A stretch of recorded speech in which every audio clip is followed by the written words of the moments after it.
Welcome everybody to the Psychedelics Today podcast with your host David Drapkin. Today speaking with the one and only Steve DeAngelo. Lovely to see you here, Steve. How's life going at the moment?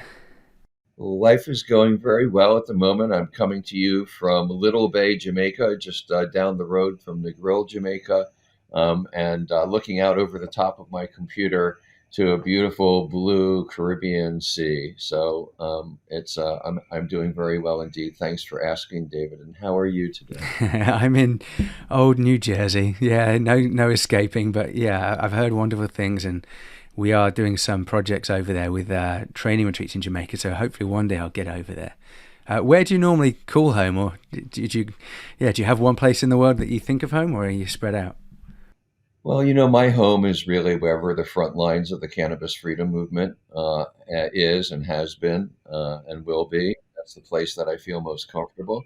I have a residence in California, but with the exception of, the period of time when I was just locked down because of COVID, I generally spend 200 to 250 days a year on the road, just traveling to spread the word about cannabis. Yeah, and the work that you've done in the past has taken you, I understand, from Washington D.C. to California in particular. When you look back at some of the front lines that you have fought on, kind of victories and maybe not victories of the battles, what stands out for you? Any particular moments where either a loss or a victory that stands out now looking back as something that really is somewhat historical? Yeah, there's a couple of really pivotal moments in my career that I would highlight. One of them was in Washington, D.C. in 1998, when this is 2 years after California had passed the first medical cannabis voter initiative, Prop 215, in 1996. And I had been involved in that project. I'd helped support it financially. And once it passed, I wanted to do the same thing in my hometown of Washington, D.C., which also has a voter initiative process. And we won that initiative, Initiative 59, with 69% of the vote. It was up until then, and for a substantial period of time afterwards, until California or until Florida approved cannabis with a 71% vote. It was the largest margin of victory of any cannabis voter initiative that we had ever run as a movement. Nonetheless, the Congress of the United States stepped in and prevented its implementation in Washington, D.C., which, as the national capital of the United States, the ultimate governing authority there is the Congress of the United States, not the mayor or the city council, or even the voters of the District of Columbia of Washington, D.C. And so we were unable to implement that law, even though we won with 69% of the vote, even though we carried every single precinct in the city of Washington, which basically never happened because Washington, D.C., like so many American cities, is segregated, and it was difficult to get that kind of consensus. But every single precinct in the city voted in favor of I-59. And so, for me, that was really a crushing experience to win a voter initiative with such an overwhelming margin of victory and have it taken away from you by the Congress of the United States. So that's one moment that I would highlight. That was a pivotal moment in my career because it was what said to me that I needed to go out to California, and I was fortunate to land in California, right place, right time, get one of the first 6 commercial cannabis licenses that were issued in the country. And I used that license to create the first gold standard model of cannabis retailing, Harborside. The idea there was to demonstrate to the world that cannabis could be retailed in a way that brought benefits to communities and not harms. And we did really well with that mandate, started getting a lot of press attention, started doing some kind of risky things like treating young children with intractable epilepsy with medical cannabis. We were the first organization to do that. That story was featured on national TV. And in late 2011, 2012, we became a part of a campaign in California by the federal government to crush California's medical cannabis industry. And rolling back this, 10 plus years now to that time, California was really the only well-developed legal cannabis market that there was, and they knew that in 2012 that states were going to be voting. Colorado and Washington would be voting on adult use, and that those initiatives were likely to pass. And so the U.S. attorneys, all four of them in California, announced a campaign to close down California's cannabis industry. Um, and we that campaign came to us when one morning the DEA came to the front door of Harborside and taped a notice on our front door saying that the Department of Justice had filed a civil forfeiture action to seize all of the properties in which our businesses were located from the owners. And that sparked a basically a 5 year campaign of litigation. And in the middle of that campaign, because I was not going to close Harborside. I did not close down. I fought it. It took us several $1 million in 5 years, but ultimately we were able to defeat the federal government's efforts. They dismissed all of those cases with prejudice. And so the second pivotal date that I would point you to is late 2016, as the Obama administration was getting ready to be on the way out, and they finally rested and dismissed that action that they had been bringing against us for basically for 5 years. And that really marked the end of the federal government's any serious attempt by the federal government to stop the forward motion of the cannabis industry in this country. Got it. A big piece of what I'm sure we're going to talk about today, Steve, is the intersection around psychedelics and cannabis, kind of what's similar and shared, and maybe what's different. And looking forward to, how they can teach us about the way forward on a policy and regulation side of things. And I've heard a lot from Rick Doblin and his experience at MAPS with MDMA for 30 years, playing this cat and mouse game with the DEA, legal tricksters, trying to avoid just it becoming legal and it taking many court cases and years and dollars. And there's something happening right now with the right to try laws, if in regards to various psychedelics, but particularly psilocybin for people with that kind of palliative end of life dysphoria and kind of cancer related. So there's this real, I don't know how to explain what it is in that DEA mentality that is really trying to hold the line there. What do you have any sense, having spoken with those folks and kind of worked with them or kind of fought against them, what is it that they're trying to achieve or prevent? Well, the DEA are, the leadership of the DEA and the people who have been there in the institution for a number of years are just dyed-in-the-wool, deeply committed ideological drug warriors. And they believe that with the exception of alcohol and tobacco, that no substance that alters human consciousness should be legal. They conveniently overlook things like sugar and caffeine and all the pharmaceuticals that people are consuming. And they attach this completely inappropriate moral judgment on substances like cannabis and psychedelics that just don't belong there. And in their worldview, and they really do believe this, cannabis, heroin, psychedelics, all the same thing. They're all drugs. People who use them are weirdos. They're subversives, and they need to be controlled. And the people who are really deep in the DEA will never change that attitude. I like to say that, like CIA agents, right? There's no real thing as a retired DEA agent. There may be a few. I know there's a few who have denounced their past lives, but man, I don't know. I don't know if I even trust them now.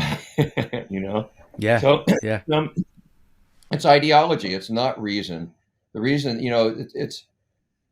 it's so difficult to understand why they're doing what they're doing because it's not based in science. It's not based in logic. It's not based in human experience, right? It's based on this very bizarre ideological judgment. And in the United States, that ideological judgment largely climbs out of racism. and the original laws against cannabis, against heroin, against cocaine, against all of those substances were largely motivated by a desire to control communities of color. And then that sort of moral judgment, that moral authority of the drug warriors, when the hippies came along in the 1960s and 70s, and we started smoking lots of cannabis and doing psychedelics, they just used that same moral judgment that they used against communities of color against us too. And you can see that, like, there's this very famous quote by John Ehrlichman where he says, we knew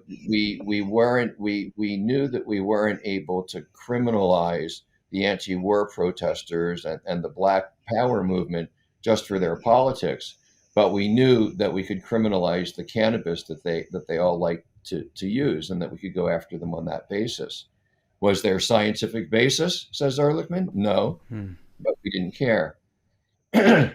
So that's really the genesis of the drug war in the United States. It's never been about the substances. It's always been about the people who were using the substances, and a desire to control those people. And that's why it's been so intractable.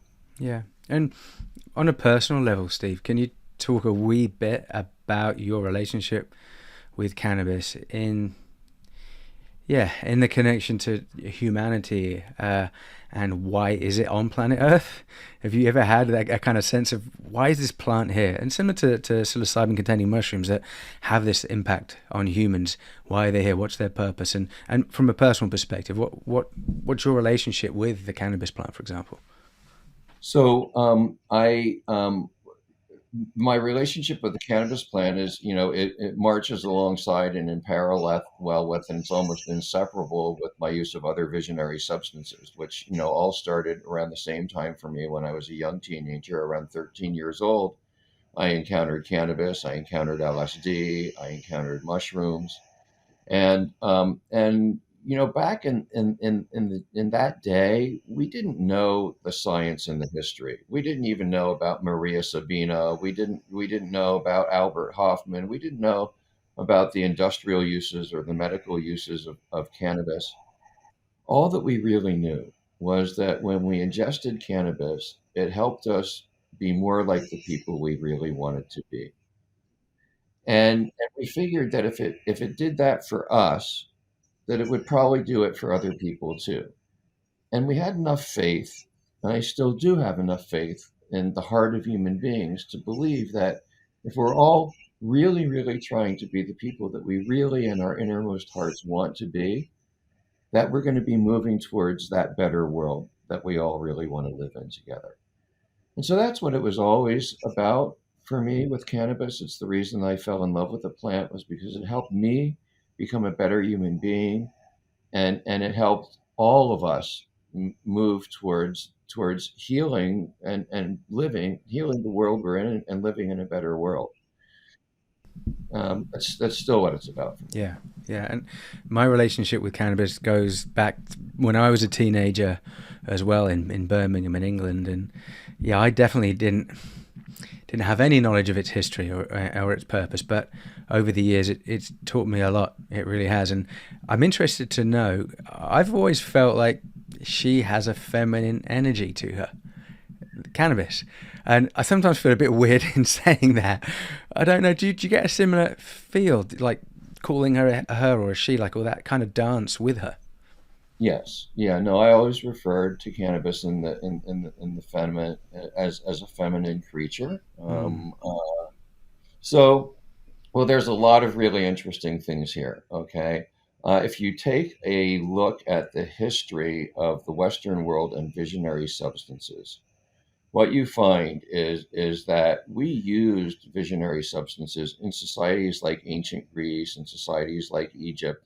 Cannabis, what we would call ayahuasca, mushrooms, many, many different substances were used for thousands of years by human beings, and they played a critical role in the development of our spirituality and our intellects. And around the year 400, más o menos, in the Christian era, the Roman Empire adopted Christianity as its official religion. And when it did that, a number of things followed. the use of all visionary plants was banned. The use of quote unquote idols or statues in spiritual worship was prohibited, other than the Christian idols, of course. The priestesses were run out of the temples, and the books, all of the knowledge, was burned. The sacred springs were poisoned, the sacred groves of trees were cut down, and the medicine men and the medicine women who had carried all of this sacred plant knowledge, who had carried the rituals, the formulas, the lessons that we had accumulated over millennia, were burned at the stake or driven into exile. And so, we have this long period of time following then where a lot of these traditions they've just been lost, and we're now in this process of reclaiming all of these lost traditions, and coming back to that circle. And it's so fascinating because now, with the new science that's coming out about neurogenesis and psychedelics, we're beginning to understand that in all likelihood, psychedelics play a critical role in human evolution. And so, how horrifying is it that we've been stuck in this dark ages since the year 400, when the priestesses were run out of the temples? If you go into the metropolitan, so going back to the feminine question, right? All this stuff happens at the same time. It's part of the same complex. So when visionary plants are banned, Christian mobs go into the temples. They pull the statues down. They hack the arms and the noses and the faces off of them. They drive the priestesses out of the temple. They assault the priestesses. They drive the philosophers into exile. In ancient Greece, when this happened in Greece around this time, the Academy of the Philosophers was closed, and all of the philosophers were driven into exile. As part of this whole pogrom against visionary plants, the library in Alexandria, Egypt, which was the greatest repository of ancient human knowledge, was burned to the ground by a Christian mob. Today, if you go into the Metropolitan Museum of Art in New York City, they have one of the most fabulous collections of beautiful, beautiful Greek sculptures from ancient Greece that I've ever seen. They're just these amazing works of art. But half of them or more are mutilated, and nobody tells us when we're growing up how those mutilations happened. They happened because mobs who were carrying a cross went into those temples, pulled out our priestesses, pulled down our statues, hacked them up, and cut down the groves, banned the use of visionary plants, and this now finally is what we're reclaiming after all of these years. Beautiful. Thank you, brother. And I'm getting a strong feeling hearing what you're talking about, Steve, that there's a lineage and there's a tribe and people that have existed and still do exist, that with the relationship of cannabis and other psychedelics, and I think of cannabis to some extent as a psychedelic. I'm not even worried about what does that word even mean. It's just a bloody word, but it does a very similar thing and experience and purpose. But coming back to what you're saying, in a sense, the world and society used to be a bit more balanced between masculine and feminine, and between the internal, spontaneous, intuitive, spiritual experiencing of awe, and then the relationship with society and social structures. And what we see now, definitely with the DEA and its kind as its most patriarchal male manifestation, is dominance of the external over the internal, dominance of the kind of male patriarchy over the kind of the female energy. And perhaps what we're trying to do is have the feminine, sacred feminine, kind of come back to restore balance. And boy, do we need it now in the year that we're living in, with that kind of just the male energy just to kind of evolve and deepen and reconnect. When we drove the priestesses out of the temples and we removed the femininity from our understanding of the divine, we paid a really, really high price for that. And just to give you a sense of how that manifested, right? In ancient Greece, at all of the oracles and temples in ancient Greece, were managed by priestesses. And those priestesses had tremendous authority in Greek society. They had their own private armies. They had their own assassins' corps. And if the rulers, the secular rulers, the kings, and the warriors took the nation to war on unjust grounds, the priestesses were expected to, and in fact did at times, assassinate the people who were inappropriately taking the society into war. So now we think about the horrors that we as a species have experienced since we drove our priestesses out of the temples, right? You think about things like the Holocaust. You think about things like the in this 1600 years, más o menos, that we're talking about, since the year 400, this is the time when we have gone from living more or less sustainably on the planet to creating an economic system that is destroying the planet that we all depend on for Yeah. life. And I think that there's a connection there. When you remove the divine from the ordinary, from the everyday, then you enable things like strip mining. You enable things like pulling petroleum up out of the ground and cutting down all of our forests. And all of these things they're enabled by a detachment from the principle of creation and the understanding of nature's law of reciprocity. And that creative energy is expressed through feminine creatures, right? That's who gives life and creates life.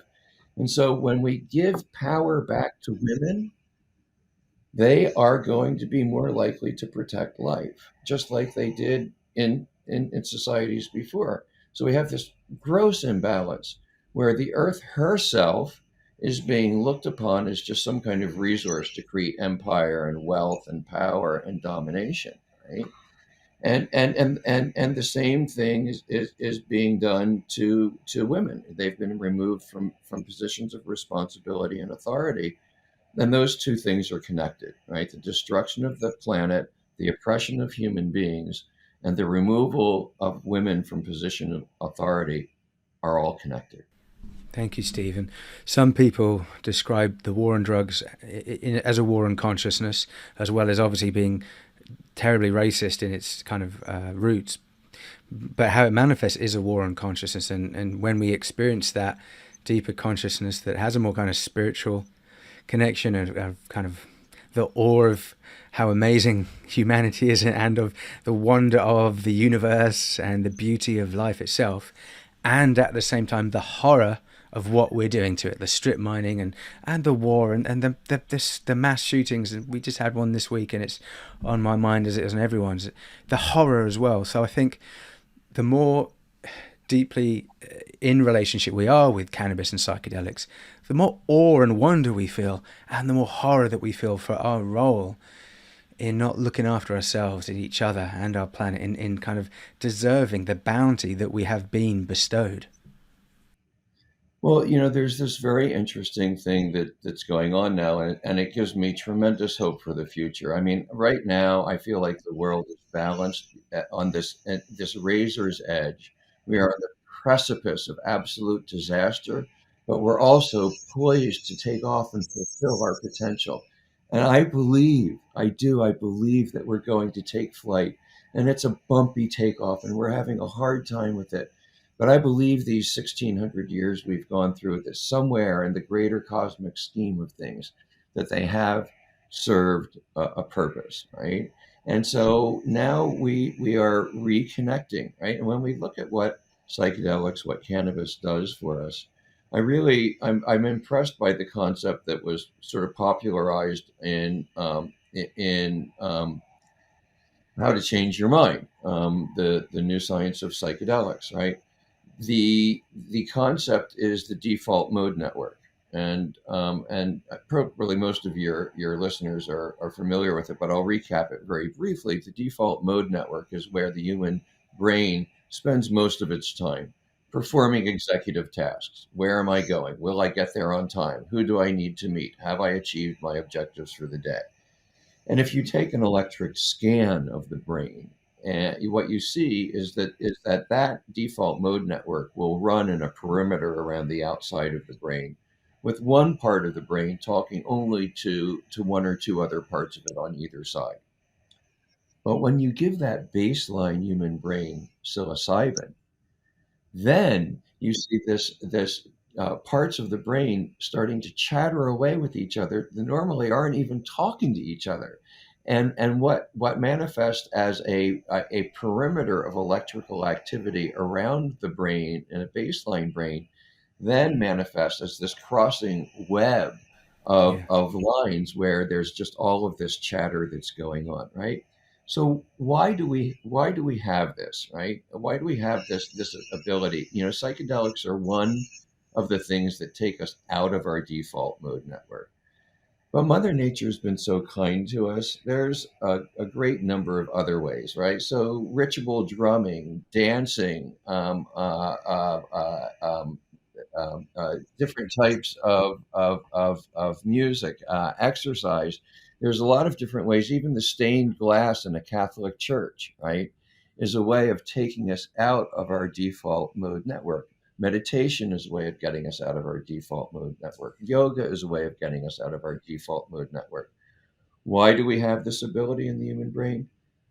Because we can get stuck in the default mode network, and lose our perspective. And so we have this ability so that we can step out of the place that our brains spend most of our time, and we can look at our everyday goings on.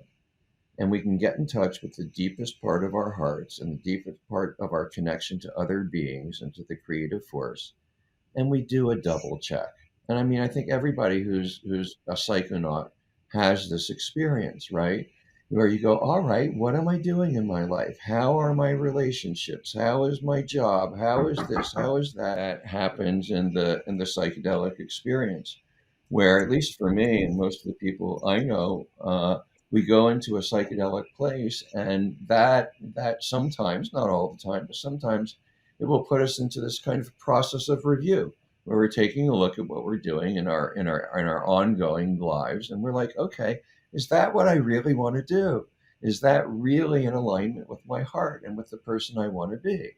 And I think that's this really super powerful thing, and I think that's sort of the essence of, for me, the essence of the psychedelic experience, and one of the reasons that I have hope for the future, right, is because I still have faith in the human heart, and that ability to jump out of the default mode network and double check ourselves, I think is what we need, right? And I think that if we do that, if more and more people use psychedelics, if we honor that part of our consciousness, that we're going to find our way back to a better balance. And I think we can save the planet. I think that we can save ourselves by doing that. Well said, Stephen. I want to go down a different direction to do with the passion projects you're working on now. But before we go down there, there's something about the endocannabinoid system I would love to ask you, because we're talking about the default mode network, and a lot of our sense of self and reality is stuck in our brain, and we are much more than our brains, and we're much more than our minds and consciousness itself, which is beyond the brain. I feel like there's something in the endocannabinoid system that is something unique, and I don't bloody understand it. I've watched a couple of videos, I've spoken to a few doctors about it that work in the medical cannabis field, but it sounds like it's this unifying system, field, that connects all the other parts of the body, other systems of the body, towards homeostasis, towards equilibrium. And I don't know how it relates to default mode network and the brain and the central nervous system, but it really feels like this field of medicine, which is just about starting now, and most people haven't heard of it because of prohibition and the war on drugs stopping research. But it feels like that could be huge for our understanding of what is wellness and why do people feel well when they use cannabis in responsible ways from that deep place. So can you talk about that for a wee bit? Because I'm fascinated by it. Yeah, absolutely. So you're absolutely right. The essence of what cannabis does is the homeostatic response. So the endocannabinoid system is the largest neurotransmitter system in the human body. It's present in all of our organs, our skin, our connective tissue, our circulatory system, just about everywhere. And wherever it is, its purpose is the same, which is to preserve or restore homeostasis, which is just the body's natural place of balance, right? So, a very simple way of understanding homeostasis is thinking about shivering and flushing, right? When the human body gets too cold, involuntary muscle motions start happening, which we call shivering, and that involuntary motion heats up the body. That's why it happens. By the same token, when the human body gets too warm, the small blood vessels that sit underneath our skin expand so that they can hold more blood to absorb that heat, and that manifests as flushing on the surface of our skin. It's a homeostatic response to an overly cold or an overly warm environment. So cannabis basically works to restore the homeostatic response of the body. How does this interact with the default mode network? Well, we are not in balance as human beings when we spend 100% of our time in the default mode network. How does that manifest? Well, if you're stuck in the default mode network and you can't get out of it, sometimes you can't get to sleep. You can't stop thinking about all of that everyday executive stuff that's going on. You can't find the switch to turn off the inside light. And so cannabis really, really helps with that. Then we think about the way that cannabis can help with anxiety. Part of the essence of anxiety and panic attacks is that people get caught into a feedback loop, and then they have an automatic response, which may not be in alignment with what's actually going on, but they've been responding that way so much they're caught in a feedback loop they can't get out of, right? And so cannabis interacts with the default mode network by taking us out of it. I think that cannabis is Mother Nature's most gentle and forgiving plant teacher. And she's so gentle and so forgiving that sometimes people don't relate to her as a psychedelic or as a plant teacher. But in fact, I think that she really is. And she can be a helper, as she is, in just helping you go to sleep. But I think about things like the what we call the Stoner Epiphany, right? And maybe some of your audience isn't familiar with it, so I'll describe it, right? That the Stoner Epiphany is kind of a smack your forehead moment where you sit down and you smoke a joint or you ingest some cannabis, and you have some kind of realization that eluded you previously. And very often it has to do with introspection and taking a look at your own behavior and figuring out a different way to negotiate it through. It can be very simple. Like for me, when I was working at Harborside and I was supervising almost 300 employees, there would be times when, in the course of the day, when I might not give someone the attention they really deserved. A new employee, maybe is trying to get my attention so they can just introduce themselves to me or say hello to me, and I'm rushing by and I don't really acknowledge them. At the end of the day, I'll smoke a joint, and that moment will come back to me. Oh, that, how would you feel, dude, if somebody was trying to get your attention and they just rushed right by you and didn't even say anything to me? I wouldn't feel very good. Well, all right, what are you going to do about that? So usually I do something, right? So cannabis will spark this interior dialogue that enables you to take a look at your actions, to step out of the default mode network and take corrective action, the Stoner Epiphany. Now, sometimes the Stoner Epiphany is like, oh, I realize I got, like I've been blaming somebody for something that was really my own fault, right? Or I need to express myself in a different way to somebody. But it's a very powerful thing. And I think the essence of it is that it is the homeostatic readjustment of the default mode network in the most gentle way that Mother Nature does it for us. It's really interesting thinking about experiences like anxiety, for example, like you mentioned, or depression, or addiction, particularly with opioids and fentanyl. 100,000 people died last year. What could cannabis do for some of those folks? And we've got a good relationship with Daniel McQueen in Colorado, who's doing cannabis assisted therapy. There's so much happening that we don't even know what cannabis can help people with, because particularly if we're thinking that this default mode network and the endocannabinoid system really is the operating system for our entire being, body and mind. And there's this potential for cannabis to do wonderful, wonderful things that we haven't even scratched the surface on. What are your expectations, say, in 20 years' time? The medicinal uses as well as the wellness uses for cannabis? Well, I think that we already know that that the rediscovery of the therapeutic properties of cannabis are the most important medical breakthrough at least since the discovery of germ theory, and possibly the most important medical breakthrough of all time. You have one medicine here, which is an incredibly complex medicine. We haven't even begun to start refining cannabis into more sophisticated types of medicine. And we're already seeing efficacy across a tremendous number of human ailments, everything from Alzheimer's to epilepsy to cancer to anxiety. There's just this tremendous range of effects. So we know already that it's a tremendously important medical breakthrough that is going to change the face of medicine. I mean, right now, almost no human anatomy textbooks teach about the largest neurotransmitter system in the human body, because it was related to cannabis, which was this highly stigmatized and illegal substance. Well, I mean, that's got to rank as, like flat world theory, right? It's such an unscientific kind of position to be taken. So 20 or 30 or 40 years from now, people are going to look back at the period of time that we did not use cannabis medically as this bizarre aberration in human behavior. That, from the time that human beings started such a thing as medicine, the Peng Sao Chang, the very first medical textbook written by human beings, has a number of recommendations for cannabis in it. And we used it continuously, right, up until basically, around 1910, 1920, at least in the United States. And then we willingly divorced ourselves from this medicine. And that will be seen as a period of like this very strange things that human beings did to ourselves.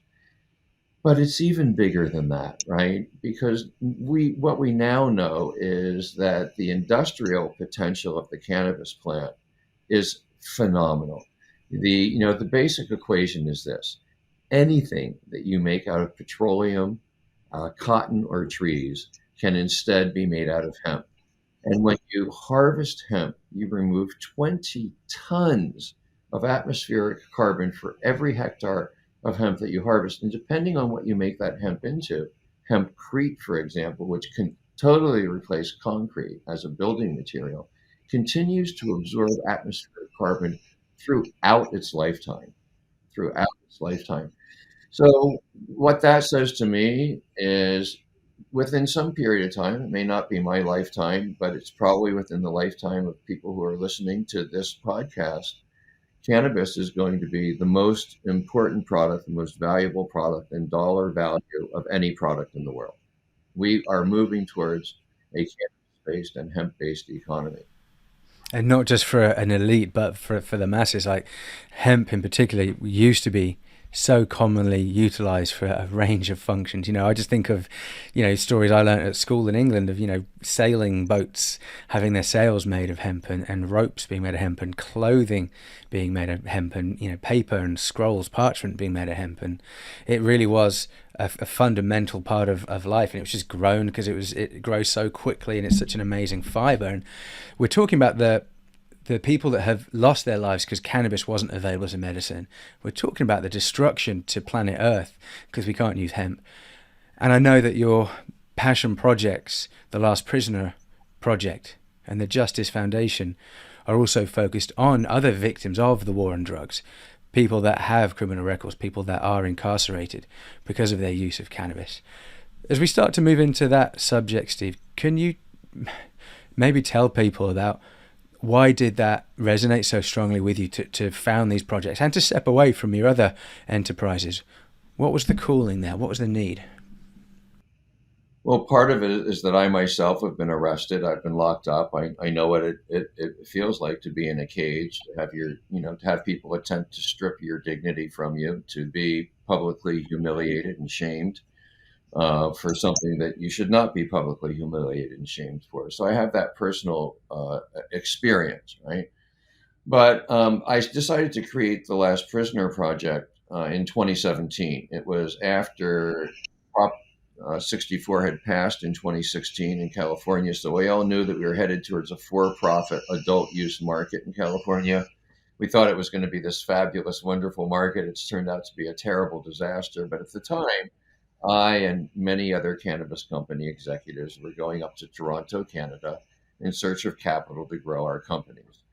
And I found myself one afternoon at the top floor of a very impressive skyscraper in the financial district of Toronto, sitting at the end of a very long conference table with all of these spreadsheets and slides and presentations that envisioned tons and tons and tons of cannabis and hundreds of millions of dollars. And there were like major powerful people from the financial industry in Canada at the table. And everybody was feeling really good, right? Because we were looking ahead to all of this prosperity and making wealth with each other. In the middle of all this, my phone starts buzzing. And I look down, and it's my buddy Chuck. He's calling from a penitentiary in Pennsylvania, where he's been imprisoned for importing 14 pounds of cannabis from California to Pennsylvania. So I go out in the call, I take the call. I got in the hall, and I take the call, and it's grim because it's grim to talk to your friends when they're in prison. It's really, really hard. It's almost like, it's not quite like talking to someone who's dead, but it's really hard. You know that your friend is just in this miserable situation. You can hear all the hard metal and the announcements in the background, and it's just so that grimness, right, is clinging to me when I go back into the conference room. When I look around the table, nobody in there is feeling the grimness at all, but I'm feeling it profoundly. And in that moment, I was like, look, I feel this, other folks don't feel it. I have a personal responsibility to bring this to the light of the industry, right? Because I realized that not only did we have this problem that I thought everybody in the industry could agree on, right? Should we release cannabis prisoners? Who's against that? But then I looked at those spreadsheets on the table, and I was like, this is just one conversation that's going on in Toronto. There's multiple conversations at multiple tables like this going on right now. If we can take off 1 or 2% of the money that's being envisioned at all of these tables and put it into an organization, I know that we can get this job done, right? How hard is it to make an argument that if a society has decided that something's no longer going to be illegal, that you stop punishing the people for the thing that you decided isn't illegal anymore? It seems to me a pretty easy argument. And so that's why I launched the Last Prisoner Project. And been very successful. The cannabis industry really has come to the table and supported the organization. We have about 18 full-time employees now. We've been successful in participating in the release of many, many prisoners, some of whom were serving life without parole sentences. So there are folks walking the streets now who would not otherwise, and we're just really beginning to get geared up on this mission. Yeah, and I'd like to hear more about the specific stories of the people you're helping and that you still are trying to help. But just to zoom out, this is happening, everybody, because of the federal system of controlled substances having cannabis as a Schedule 1 drug with no medical benefit, which Steve has obviously just refuted completely, and with terrible dangers and harms and risks, which is not true, and really everyone who knows that is the case. But federally in America, it's a Schedule 1 drug. So the crazy thing is, in California, there's tens of millions of dollars probably every month going through the checkout in cannabis dispensaries and grows and testing labs, whereas in other states you can just have a joint in your pocket. You'll even be at home smoking it, and you're breaking the law. And a lot of places have the 3 strikes and you're outlaws in there, and you can get a huge sentence for 3 strikes of just having a tiny bit of cannabis there. So maybe just to talk about before we get into the personal stories of people that you are helping, what do you see as maybe the big picture here around drug policy and reform, and the scheduling of cannabis? Are you working on that side of things, or was it more just the personal, real life human side?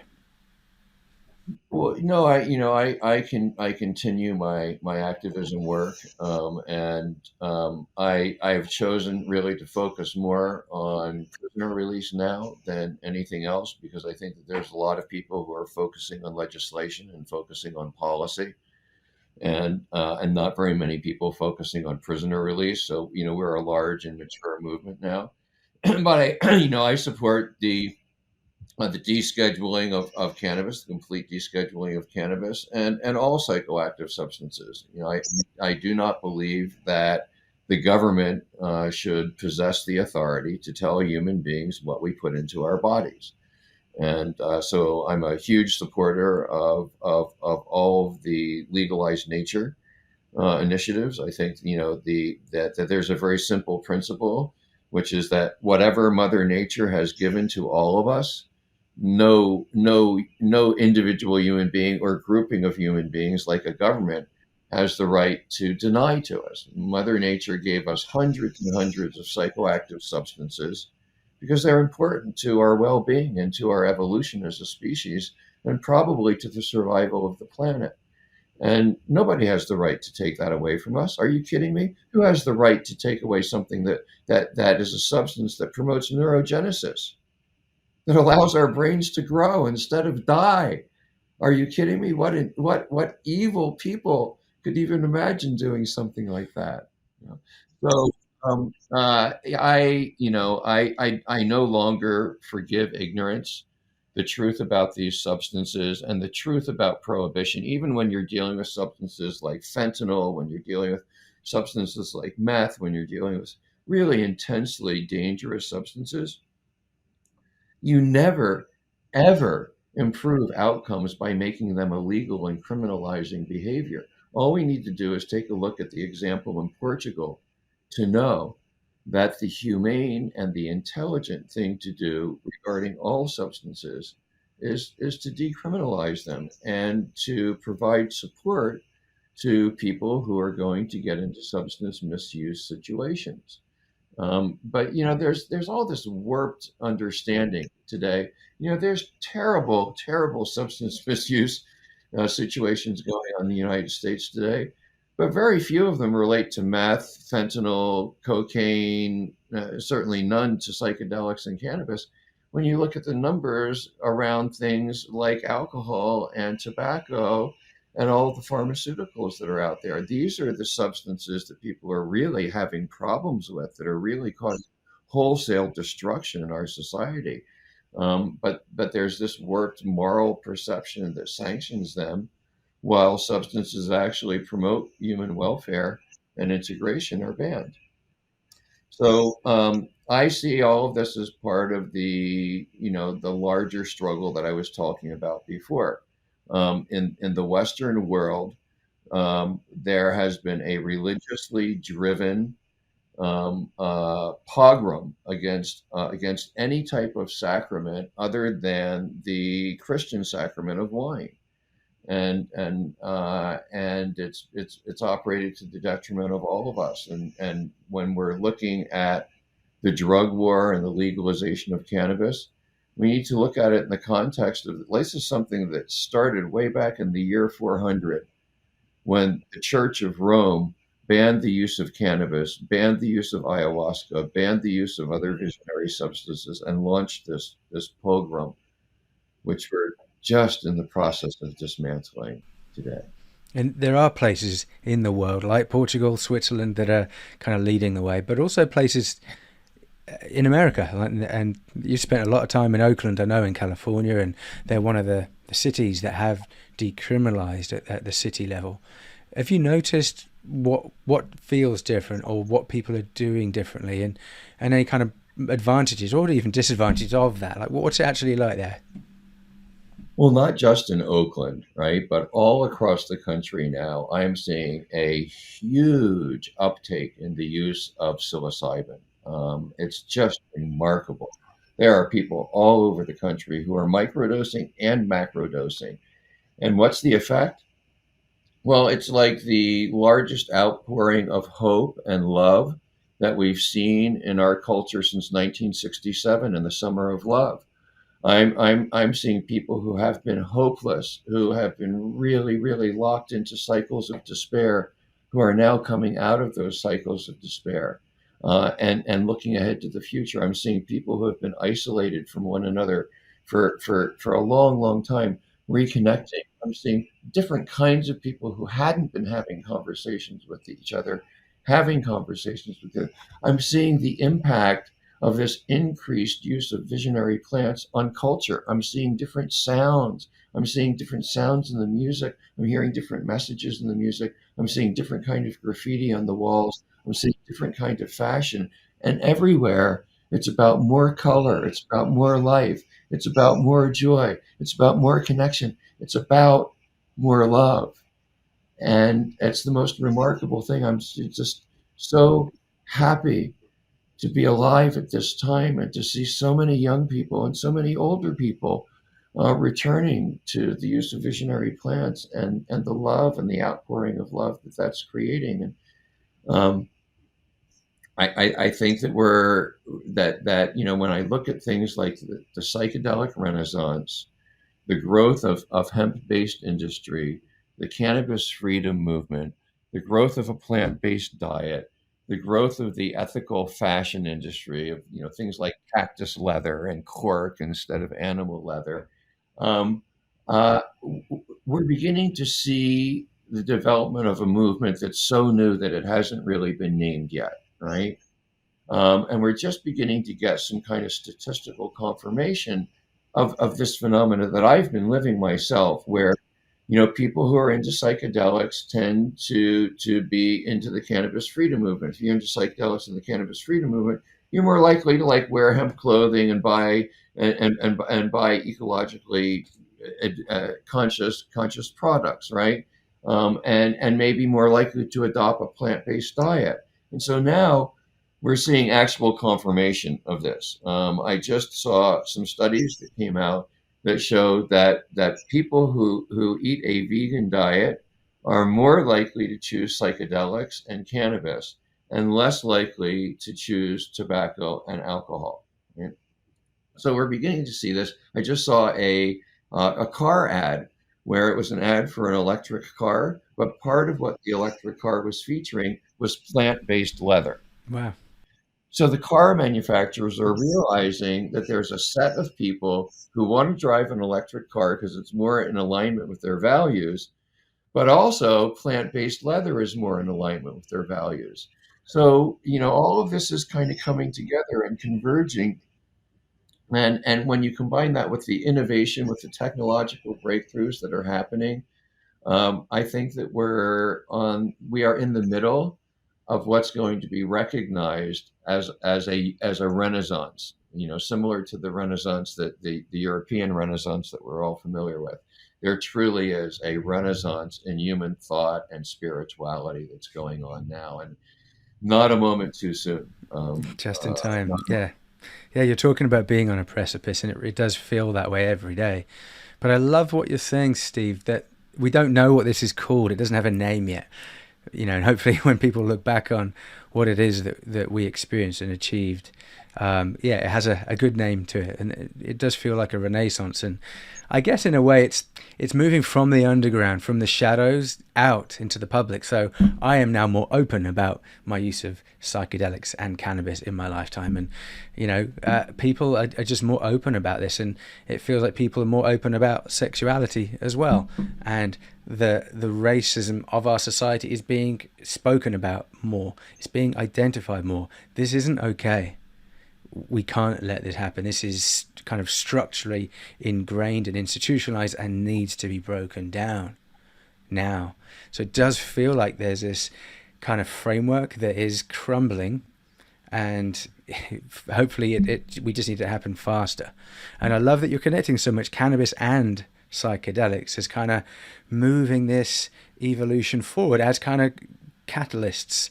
And yeah, dance and music and clothing and nature itself are beautiful catalysts as well to the process.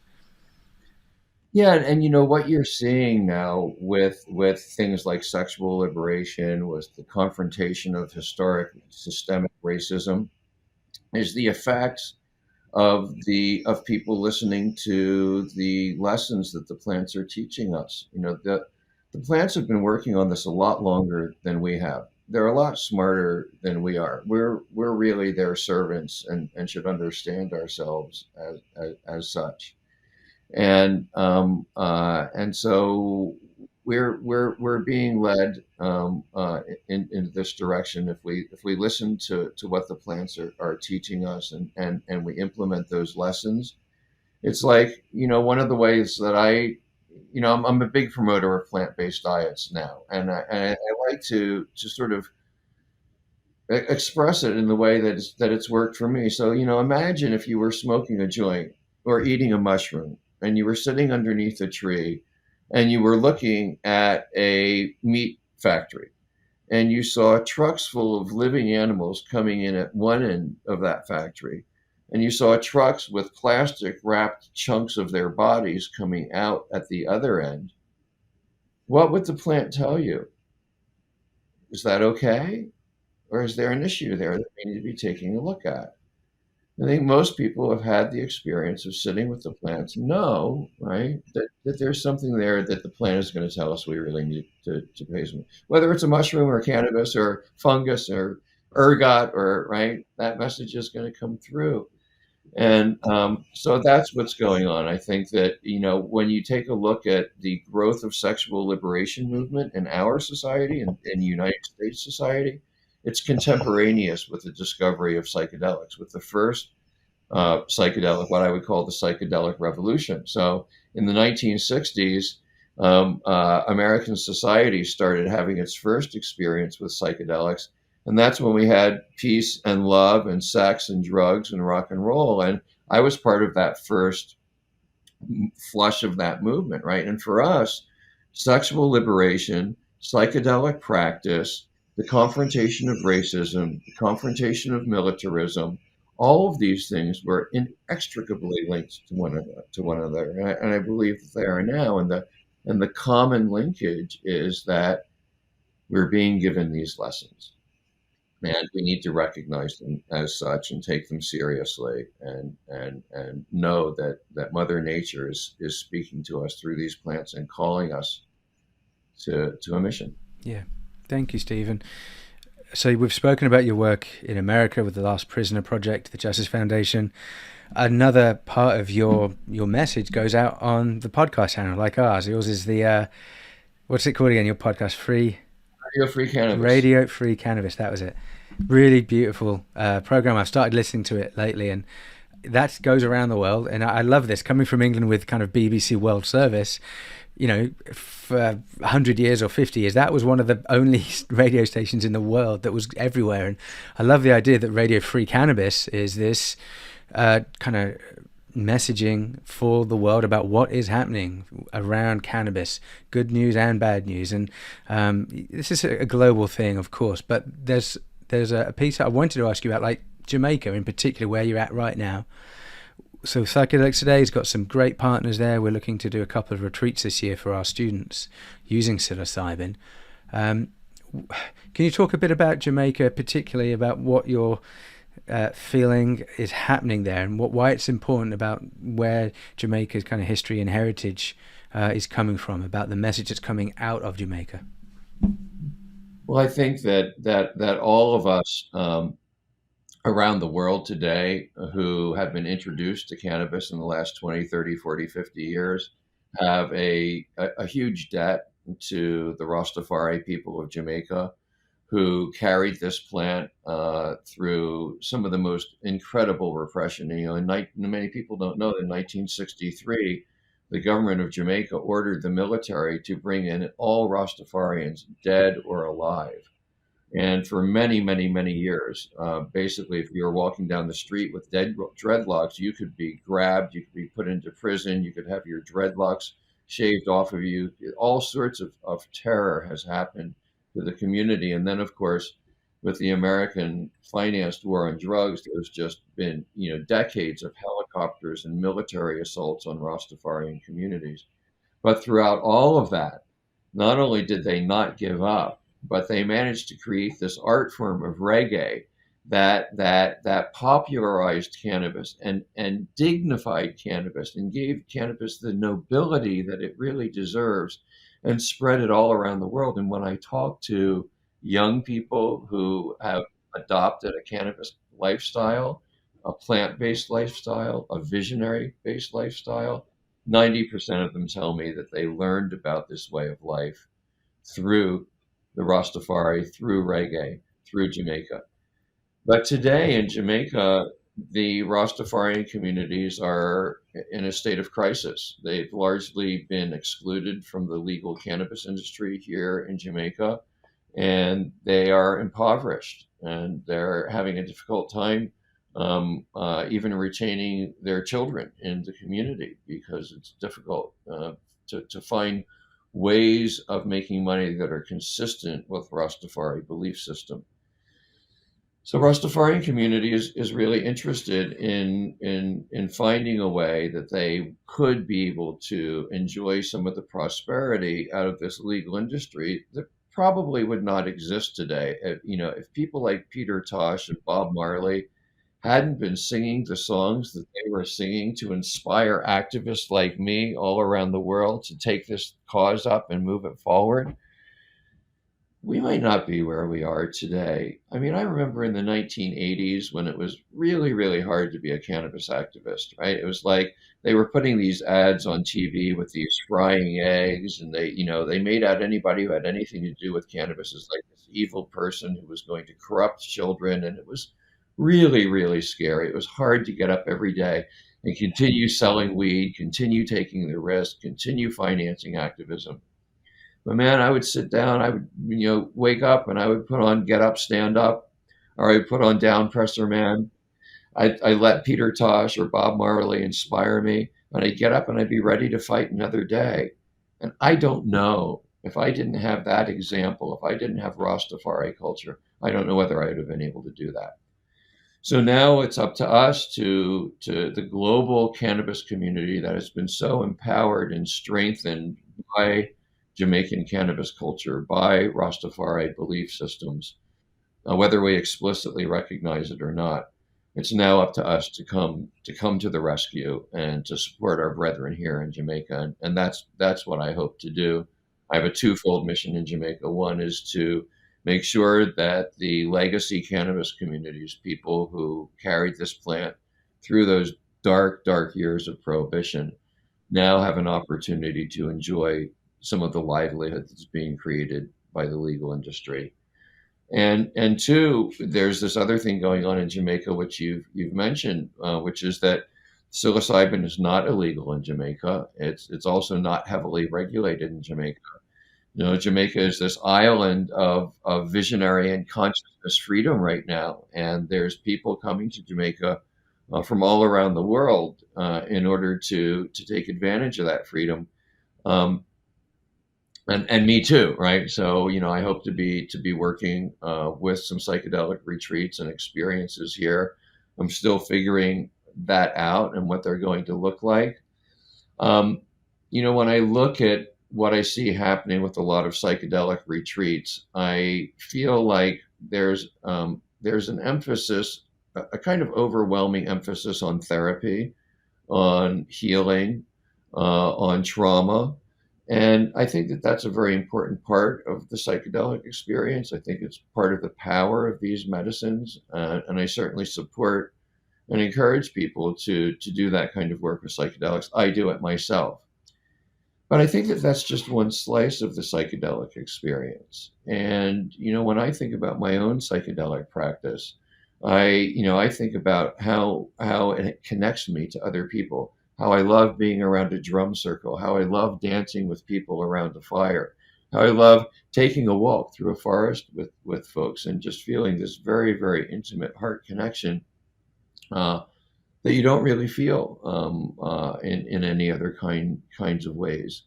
Another part of the psychedelic experience that's always been important for me is like, taking the blindfold off and looking at the world and understanding what's going on in the world, right? And what are our responsibilities and how can we have an impact there?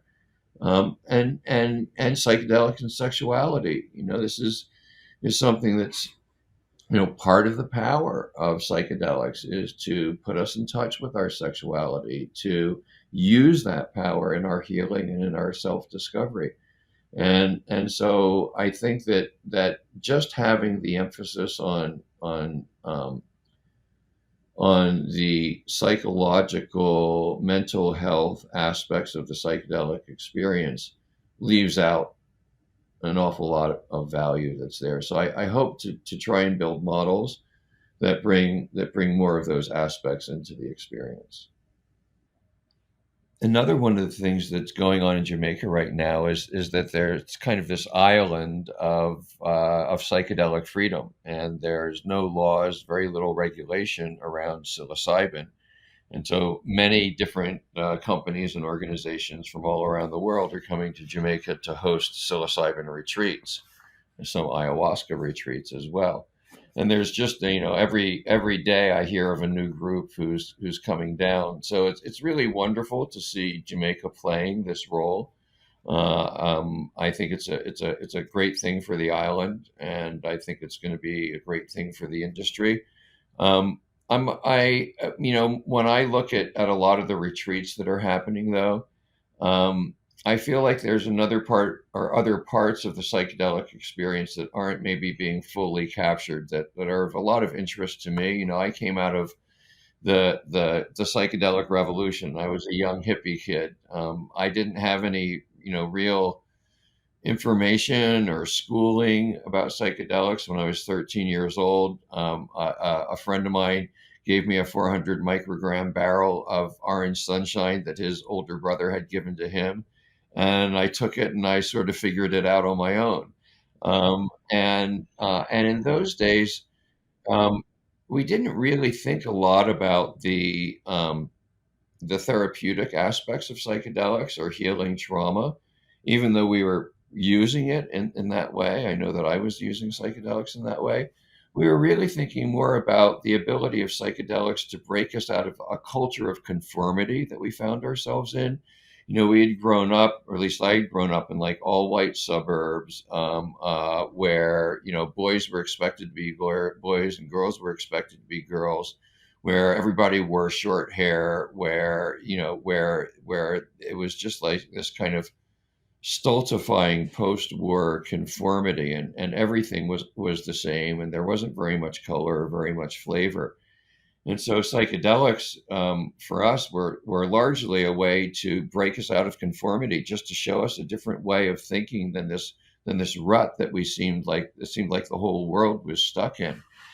And then as we experience them, we experience this love and this empathy and compassion for one another and for the natural world. And then flowing out of that love and that compassion, that sense of connection to one another, and to the world, was this realization that there were also these really horrifying things that were happening in our world today. So for us, it was about self-examination, but it was also about joy and ecstasy and connection. It was about drum circles and dancing naked underneath the moonlight and making love with different people in different ways than we had ever considered before. It was about looking at the world that we had been born into and asking ourselves whether that was the world we wanted to live in. And when the answer came back no, then really thinking in a deep way about how we wanted to change and what we wanted to change, and then going in and really beginning to confront the racism that we'd been raised with, the homophobia, the gender binarism that we had been brought up with, all of the various different types of closed-minded dogmas that we had been burdened with. We began to look at and throw off. And so it was very much about liberation. It was very much about freedom.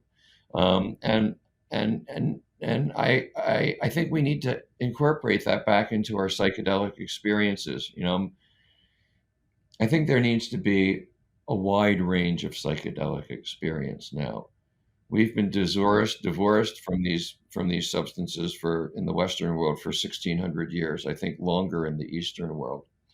We're just beginning to rediscover them. We are kind of like children wandering in the forest without any parents to guide us. And so we need to experiment. We need to try a lot of different ways and different cultures and different uses for these substances. And I think that the therapeutic function is one that's very safe from a legal point of view. It's destigmatizing.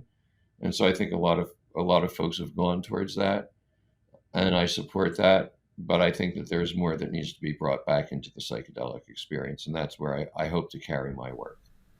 Oh, I'm really interested in what you're talking about here, because I'm a therapist, and as much as I believe in the power of psychedelics and cannabis from a therapeutic potential to heal a variety of things, trauma, depression, eating disorders, anxiety, I also feel like we just take it a bit too seriously.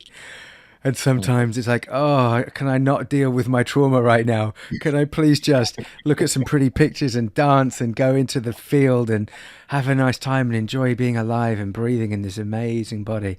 And it's hard to do that because I'm quite an intense guy and I'm a therapist. And I feel like, yeah, that we're doing retreats in quite an intense way, yes, but when we go to Jamaica, but we also want people to check out the waterfalls, to go to the beach, to visit the mushroom farm where people are growing these things. There's so much beauty and pleasure. And I think, Steve, tell me what you reckon. I think we've actually forgotten how to have fun and just the value of enjoyment, of leisure and pleasure and relaxation. It's hard to relax nowadays, and with news bombarding us all the time. It's almost like we have to relearn just not to take ourselves or life itself so seriously. Yeah, look, joy, ecstasy, wonder, these are all necessary and important parts of the human experience. And we've removed a lot of that, right? A lot of people think about those parts of the experience as just getting high or being recreational, right? But they're not really. I mean, what are we here for on this planet if not for those moments of joy and ecstasy and love and connection where you just feel like everything comes together in a magic moment? You feel alive in a way that you don't usually feel. How could we, deny ourselves those moments or relegate them to the idea of just being high? And there's so much to dig into here. One of the traditional aspects of these substances is spiritual connection. And I think when we talk about joy and ecstasy, connection of one human being to another, connection with the planet, we're also talking about spiritual connection. And one of the most precious things that these medicines do for us is they help us recognize the divine in the ordinary. Like you said, you just sit there and look at a flower. You just breathe in this amazing body of ours and appreciate what it really, really is. You see the magic and the wonder and the divinity in the things that are all around us. And I think that that's such a powerful thing in our world today, because if we recognize the divinity in each other, if we recognize the divinity in all living creatures, if we recognize the divinity in all natural objects in the world, in the rocks and the water and the air and the trees, then we start cultivating the kind of consciousness that we need to really to create a new kinds of world where those moments of ecstasy and joy and connection aren't just little things that happen like little blips on the radar screen, but they're like a constant state for us. And I think that's where we all want to live. Amen, brother. And you mentioned a term before, visionary-based lifestyle consciousness. I really connect with that as well. I think it's beautiful. And you said something very strong. The words were that the experience in California when money came in and you could build the system, it was a terrible disaster, was how you described it. So I'm thinking with this visionary-based lifestyle, and what's hopefully going to happen in Jamaica, around the world, globally. How do we prevent that from being a terrible disaster, both for cannabis and psychedelics? So what might be some lessons that we can learn?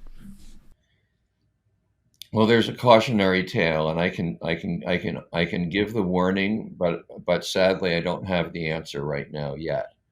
The warning is this: that I saw, when we transitioned from a loosely regulated nonprofit medical cannabis system in California that had existed for 20 years. We went from a system that had been created mostly, almost entirely, by people who were motivated by a love for the plant and a love for other people who love the plant. And in that system, everybody for those 20 years was taken care of. Nobody was creating intergenerational wealth, but growers were able to grow really good weed and sell it at a price that allowed them to buy a house and put their kids in school. Patients in California were able to get the very best cannabis in the world at affordable prices and really dignified circumstances with other supplementary services. And the people who worked in those dispensaries had better benefits, better salaries, and better treatment than any job that they'd ever had in their lives. In 2018, that all changed.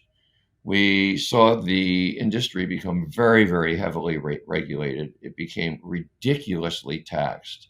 There was an influx of money from the Canadian public exchanges. And the result was that most of the people who were motivated by love were squeezed out of the industry and are no longer in the legal cannabis industry in California today.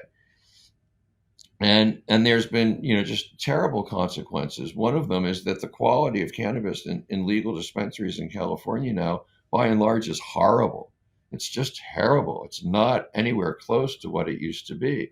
If you want really, really good weed, you're looking for it on the legacy market, just because the regulations and the long supply chain and everything that goes along with that means that the weed's just not that good anymore. And there's all of these companies in the legal system who are producing cannabis that don't produce it very well.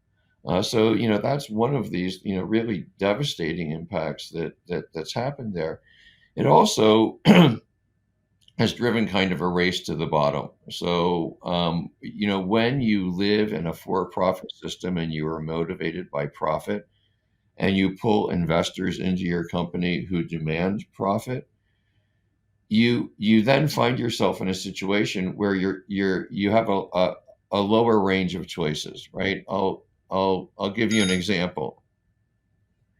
So suppose you're running a cannabis dispensary and you're 100% dedicated to doing everything in an eco-friendly, sustainable way. And in line with that commitment, you have 100% eco-friendly packaging.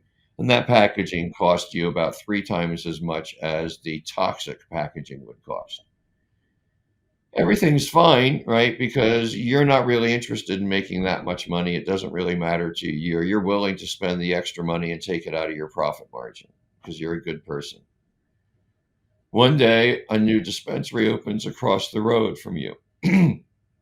They don't share your value system. They're committed to making as much profit as they can. They've taken in a set of investors who demand that they do that. They're legally required to maximize shareholder value. They make a different decision. They're going to cut the cost of their packaging by 2/3 by using the toxic packaging. That cut is reflected in the prices they're able to offer their customers. Customers start leaving your shop and going across the street to the shop that has lower prices. Eventually, you get to the point where you're saying, all right, I don't have enough money to pay all of my bills. What am I going to do? Am I going to lay off my employees? Am I going to raise my prices?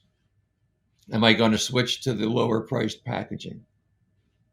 Any one of those things that you do, excuse me, can be problematic, right? So that's what happens when you get into a profit-making environment.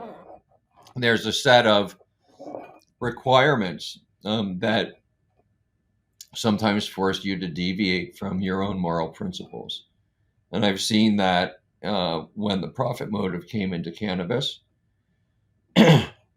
And I've seen it with psychedelics. So now we have this phenomenon with psychedelics where you have companies that are brand new companies that don't have any established operations, that don't have any assets really, who are listing themselves publicly in public exchanges, going out and raising money, and then using that money to do a variety of stuff. If you believe them, they're using that money to go out and actually conduct science and do science and advance the cause. But a lot of these outfits are just like the outfits that showed up in the cannabis markets, in the public markets in the early days. And they're scam artists, they're hustlers.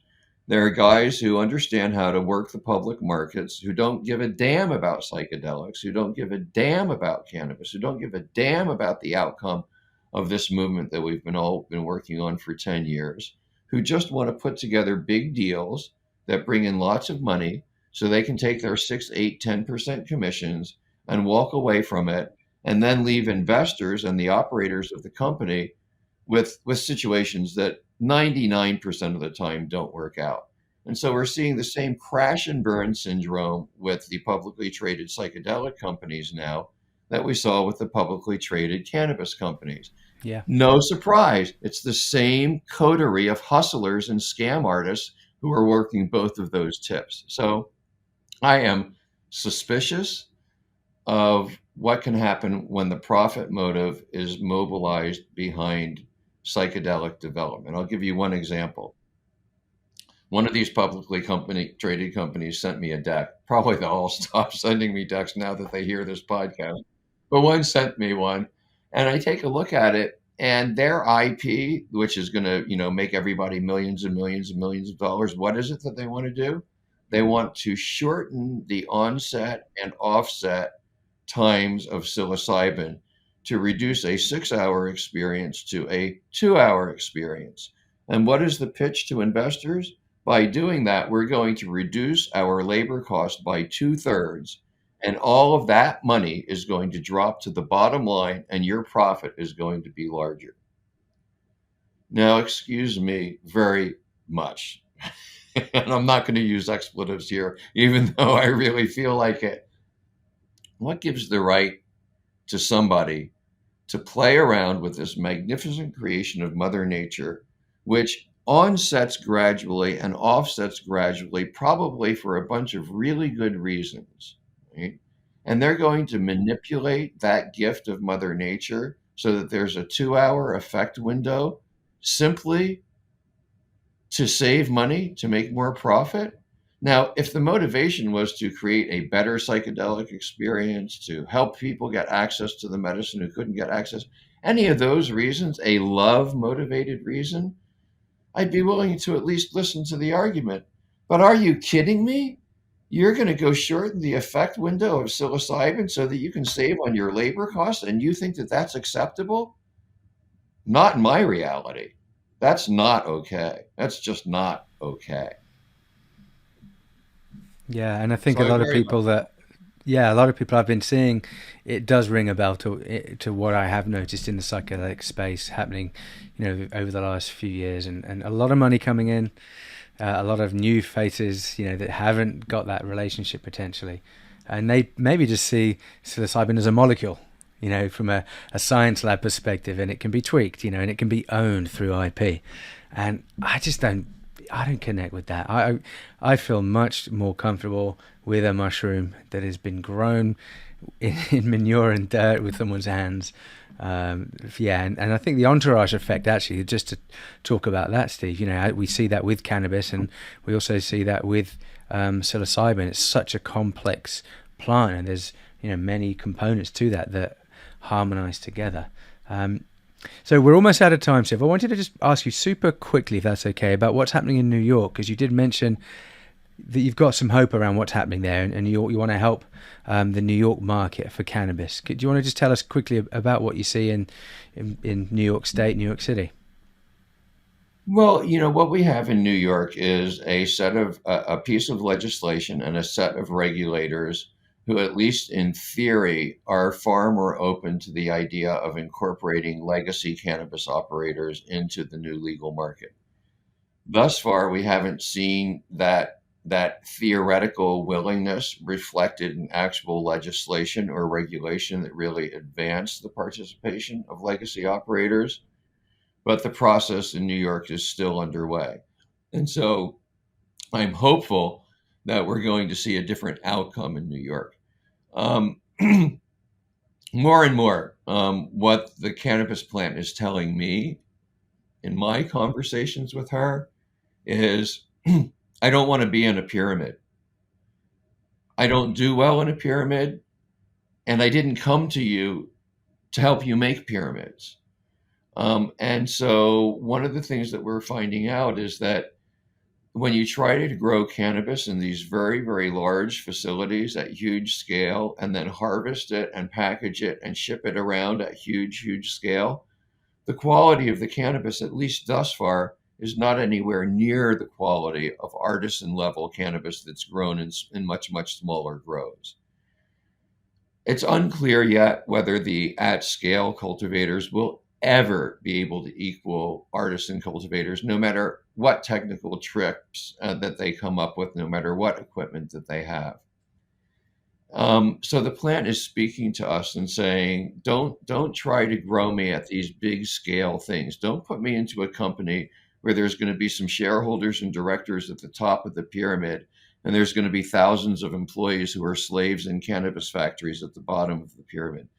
That's not where I'm going to do well. I will not give you good medicine if you put me there. And beyond that, that's not why I came. I came so that you can flatten that pyramid, so that you can spread that prosperity more broadly. And so my hunch, and I can't say that this is proven yet, but knowing this plant and loving this plant, she's kind of whispering in my ear right now and saying, I don't want a 500,000 square foot grow room, right? I want 100 5,000 square foot grow rooms. Beautiful. Yeah, that's got a very different feel to it, just cathartically. Thanks, Steve. So before we wrap up, I want to say what an amazing honor and pleasure it's been to talk. I've loved the chat. And I keep listening to Radio Free Cannabis, everyone. Anything else you want to tell folks that are listening, just if they want to hear more about you or connect with the message? Well, you can follow me at steve.deangelo on Instagram or stevedeangelo.com. The one other thing that I would leave everybody with is that we now, if you listen to the United Nations, they say that there's 270 million cannabis consumers around the world. I think that's off by a factor of 3 or 4. It's closer to a billion. Yeah. But wherever we are, we've learned the same lessons from this plant, and those lessons have informed a common value system. And so wherever we are, whatever our race, whatever our language, whatever our religion, whatever our economic or educational standing, we have this common value system, right? We value creativity over conformity. We value individual freedom over systems of control. We value nature over empire. We value gentleness and kindness over meanness and violence. We believe in radical inclusion and tolerance, that everybody in the world has value and needs to be included. And I've traveled now to cannabis communities all around the world, and that's our value system. So given that this plant has given this amazing blessing of a worldwide community that is as large or larger than all but the largest nations, that crosses all of the boundaries of human beings that normally separate us and brings us together, and we have this shared value system now, just imagine what's going to happen when we learn how to recognize each other, when we learn how to talk with each other, and eventually, and we're getting there quickly, we will learn how to move as one. Beautiful. Thank you for that message, Steve. And once again, wonderful having you on the show. And I think you being here and the combining of the message with cannabis, psychedelics in this kind of new visionary era with social justice at its core, with love for Mother Earth at its core, it really sends a strong message out, at least to the 1 billion people, but more, and it's growing fast. So yeah, good times ahead, and lots of love to you, brother. Thanks, Steve. Lots of love back to you, to everybody who's listening. Thanks for letting me stretch out here. It's been wonderful, David. All right, this is David Drapkin and Steve DeAngelo checking out. Take care, guys.